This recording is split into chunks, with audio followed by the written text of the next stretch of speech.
پاکستان کے power plants نے پیر کے روز ضرورت سے زیادہ بجلی پیدا کی، جس کی وجہ سے وولٹیج میں فلکچویشن ہوا اور بجلی کا نظام بیٹھ گیا۔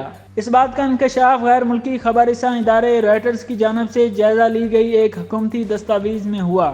دستاویز کے مطابق پیر کی صبح پاور گریڈ کی فریکوینسی 50.75 ہرٹز تک بڑھنے سے بلیک آؤٹ شروع ہوا، جس کی وجہ سے جنوبی علاقوں میں نصب ٹرانسمیشن لائنوں کے وولٹیج میں شدید فلکچویشن ہوئی۔